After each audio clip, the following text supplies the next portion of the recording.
First question, bacteria 5 ஹவர்ஸ்ல 3 மடங்கு ஜாஸ்தி ஆகுது அப்படின்னா 10 ஹவர்ஸ்ல எவ்வளவு பாக்டீரியா இருந்திருக்கு? இதுதான் question.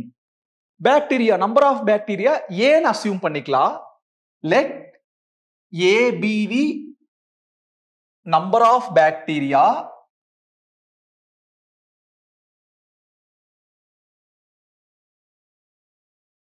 at any time t.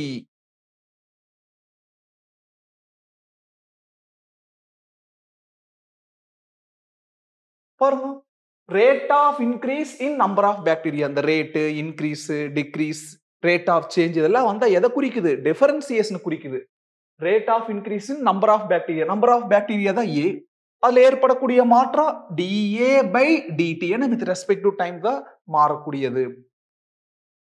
Is proportional to the number present. நம்பர் என்ன அசியூம் பண்ணிக்கிறோம்? a. அப்ப இந்த proportional ரிமூவ் பண்றப்போ equal to some constant dA by dt. இது ரிமூவ் பண்றப்போ equal to some constant. அப்ப அந்த a அப்படியே ஏவை கீழே கொண்டு வந்துக்கலாம், டிடியை மேல கொண்டு போய்க்கலாம். dA by a equal to k into dt. இப்ப நல்லா கவனிங்க, பாருங்க இது வேரியபிள் செப்பரபிளா மாறிடுச்சு. ஆமா, dA dt இதெல்லாம் ஆபரேட்டர்ஸ் நியூமரேட்டர்ல இருக்குது. அது மட்டும் இல்ல, இந்த dA a கூடக்கிறது ஃபங்க்ஷன் ஆஃப் a, t கூடக்கிறது ஃபங்க்ஷன் ஆஃப் t அல்லது கான்ஸ்டன்ட். இப்படி இருந்தாலே வேரியபிள் செப்பரபிள். அரேஞ்ச் ஆன உடனே ரெண்டு பண்ணிக்கலாம், ரெண்டு பக்கம் இன்டெக்ரல் எடுத்துக்கலாம். Take integral on both sides. Constant வெளியே எழுதிக்கலாம், தப்பு இல்லை. dA நாள் ஒண்ணுதான், 1dA நாள் ஒண்ணுதான். பாருங்க, இன்டெக்ரல் dA ஆபரேட்டரை விட்டுட்டு டினாமினேட்டரை டிஃபரன்சியேட் பண்ணா நியூமரேட்டர் வருது. ஏவால டிஃபரன்சியேட் பண்ணா என்ன வரும்? 1. அப்ப டினாமினேட்டர் டிஃபரன்சியேட் பண்ணா நியூமரேட்டர் வருது. அப்படி வந்தா லாக் ஆஃப் மாடுலஸ்க்குள்ள டினாமினேட்டர், லாக் ஆஃப் மாடுலஸ்க்குள்ள டினாமினேட்டர் என்னது? a equal to k into integral dx னா x, அதே மாதிரி இன்டெக்ரல் dt னா t. டைரக்ட் ஃபார்முலா மறந்துடாம, பிளஸ் c கான்ஸ்டன்ட். பேஸ் கொடுக்கலனா இட் இஸ் அண்டர்ஸ்டுட் e. இப்ப லாகரிதமிக் ஃபார்மை எக்ஸ்போனன்சியல் ஃபார்மா மாத்த போறோம். எப்படி மாத்தணும்? அந்த லாக் வேனைஸ் ஆயிரு, அதாவது காணாம போயிரு. இங்க இருக்கக்கூடிய பேஸ் அங்க பேஸ்ல போய் உட்காரு. அப்ப மாடுலஸ் a, அதாவது a ஈக்குவல் டு இது அங்க போகு, அங்க இருக்கிறது பவர்ல வரும் kt பிளஸ் c. அப்ப a equal to a power m plus n. எப்படி பிரிக்கலாம்? a power m into a power n. அதே மாதிரி e power kt into e power c. e power cங்கிறது கான்ஸ்டன்ட், அதை c எழுதிட்டால் தப்பில்லை. அப்ப a equal to c into, இதுக்கு என்ன அசியூம் பண்ணிட்டோம்? c அசியூம் பண்ணிட்டோம். c into e power kt, where capital C equal to e power c. இதை எழுதாம அந்த ஸ்மால் c அசியூம் பண்ணால் தப்பு இல்லை. ஏன்னா எக்கச்சக்கமான சம்ல பாத்துக்கிற வேரியபிள் செப்பரபிள், ஹோமோஜீனியஸ், லீனியர்ல கான்ஸ்டன்ட் தனியா கான்ஸ்டன்ட் இருக்கிறப்ப plus c minus c 1/c எது வந்தாலும் c போட்டுக்கலாம். அப்ப e பவர் cங்கிற கான்ஸ்டன்ட்டை c எழுதிட்டால் தப்பு இல்லை. என்ன கொடுத்துக்கிறாங்க? பாக்டீரியா 5 ஹவர்ஸ்ல 3 மடங்கு ஜாஸ்தி ஆகுது. அப்ப இனிஷியலா எவ்வளவு இருந்துக்கும்னு நம்ம சொல்லி ஆகணும்ல. அது என்னன்னு அவங்க மென்ஷன் பண்ணல. நம்ம A0ன்னு அசியூம் பண்ணிக்கலாம். அதாவது ஸ்டார்டிங்ல இவ்வளவு பாக்டீரியா இருந்திருக்குது அப்படின்னு சொன்னா தானே அது 5 ஹவர்ஸ்ல அது 3 மடங்கு ஆயிக்குன்னு சொல்ல முடியும். அப்ப ஸ்டார்டிங்ல A0 அமௌண்ட்னு அசியூம் பண்ணலாம். அட் t ஈக்குவல் டு 0, அதாவது இனிஷியல் டைம்னா t ஈக்குவல் டு 0. ஸ்டார்டிங்ல என்ன பாக்டீரியா? ஏங்கிறது நம்பர் ஆஃப் பாக்டீரியா, அது எவ்வளவு இருந்திருக்கு? A0 இருந்திருக்குன்னு அசியூம் பண்ணிக்கலாம். அப்புறம் இதை கொண்டு போய் அதுல சப்ஸ்டிட்யூட் பண்ணலாம். கேபிட்டல் ஏக்கு பதிலா A0 ஈக்குவல் டு C அப்படி எழுதிக்கலாம். Tக்கு பதிலா 0, K இன்டு 0 0, பவர்ல தானே 0. அப்ப e பவர் 0 1, 1 இன்டு C. அப்போ C கிடைச்சிருச்சு. இதை கொண்டு போய் அதுல இம்மீடியட்டா ரீப்ளேஸ் பண்ணிக்கலாம். a ஈக்குவல் டு cங்கிறது என்னது? A0 e power kt. Equation number 1.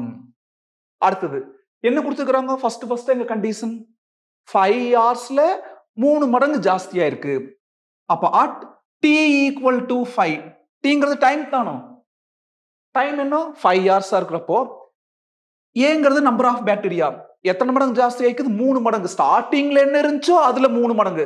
ஸ்டார்டிங்ல A0 இருந்துச்சு அதுல 3 மடங்குனா 3A0. இந்த கண்டிஷன் கொண்டு போய் அந்த ஃபர்ஸ்ட் ஈக்குவேஷன்ல சப்ஸ்டிட்யூட் பண்ணலாம். கேபிட்டல் ஏக்கு பதிலா 3A0 equal to A0 into டீக்கு பதிலா 5. அப்ப e பவர் டீக்கு பதிலா 5. 5 into k 5k அதாவது e power 5k. A0 cancel. மிச்சம் என்ன இருக்குது e power 5k equal to 3.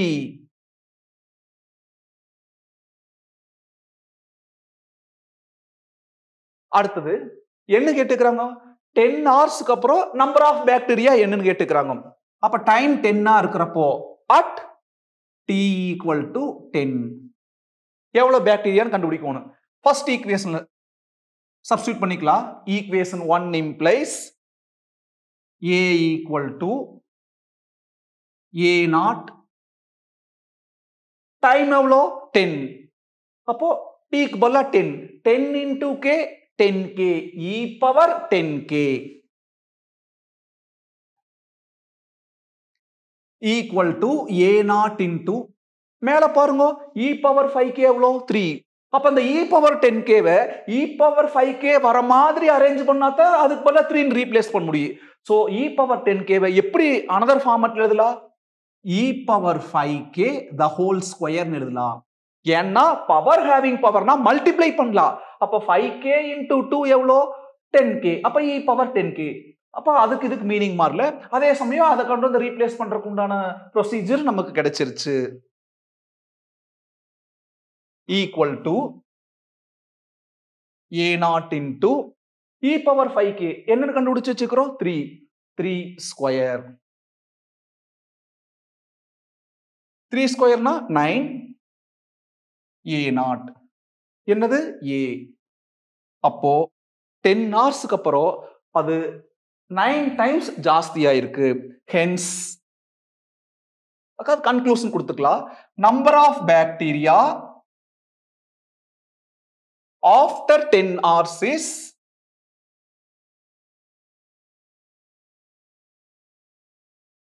அதாவது ஏங்கிறது number of bacteria after 10 hours is 9 times.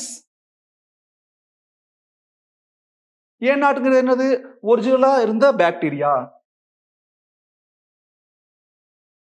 அதாவது இனிஷியல் பாக்டீரியா.